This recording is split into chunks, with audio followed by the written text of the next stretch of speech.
Well, our next guest now is one of the biggest leaders of the current civil rights movement. She's at the forefront of the revolution fighting for equality and criminal justice reform. She joins us now, the co-founder of the Black Lives Matter movement, Patrisse Cullors. So good to have you with us and would love to hear from you. It seems like we've had moments before and folks didn't have a lot of faith that it might turn into a movement. But after George Floyd, do you think this moment and movement is going to be different?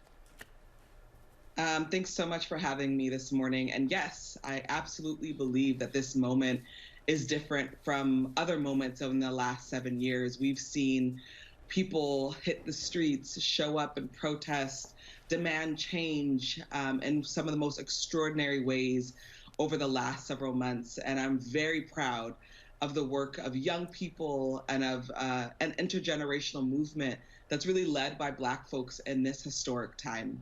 Patrisse, you created the hashtag Defund the Police. You know that it's become politicized and controversial. What does that phrase mean to you, defund the police? It means something really simple, and I talk to so many people about this phrase, defund the police.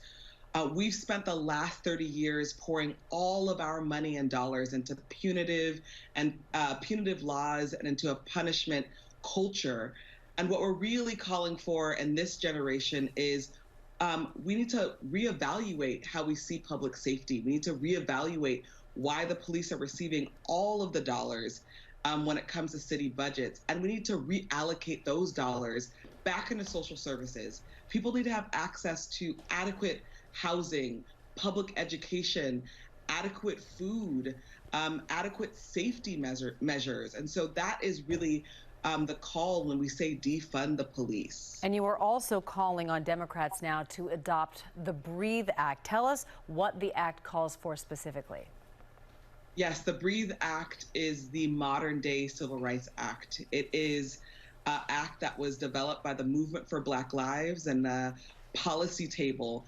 Many of us said we cannot have just protests in this moment. We need legislative action. So we're calling for the Democratic Party, especially after the elections, to adopt the BREATHE Act. And it's really looking at a full divestment out of policing, out of incarceration, and a reinvestment into our communities, into housing, into public education, into healthy food for our communities. That's what the BREATHE Act is asking for. And they do have, you speak about the BREATHE Act you're hoping for, but they did pass Breonna's Law in Louisville after Breonna Taylor's death that ends no-knock warrants. Also, that $12 million settlement that the city of Louisville is going to pay now to the family of Breonna Taylor.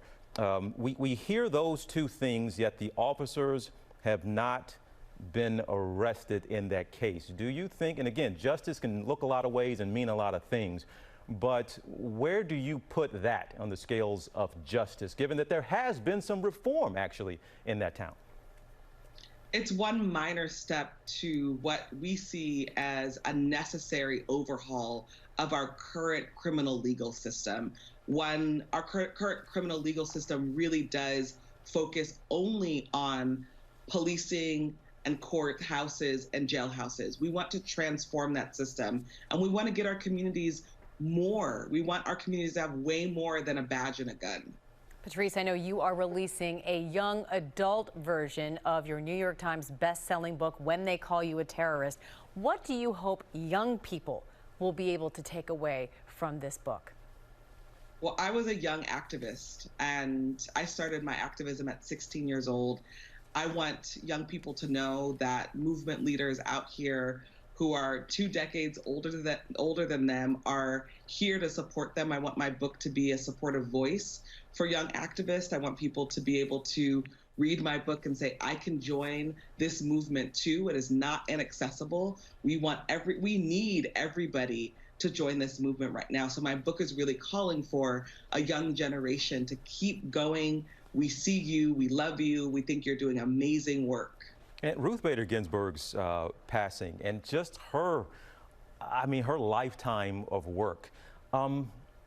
There is something to be said and some influence in the Black Lives Matter movement. She's been a fighter for justice and equality, and that's essentially what your movement has been about. Where do you place Ruth Bader Ginsburg, maybe even personally, for how she had some kind of an influence on your activism?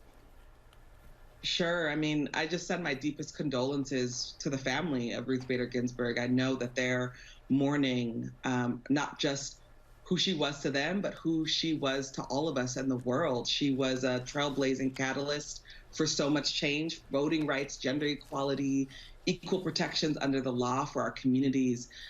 She's a powerful force, and her dying wish was that the president hold off on bringing in a new Supreme Court justice. And my hope and desire is that we can make sure that that dying wish is completed. And if it's not, if 45 does decide to, in fact, appoint a new Supreme Court justice, we need to hit the streets and protest that.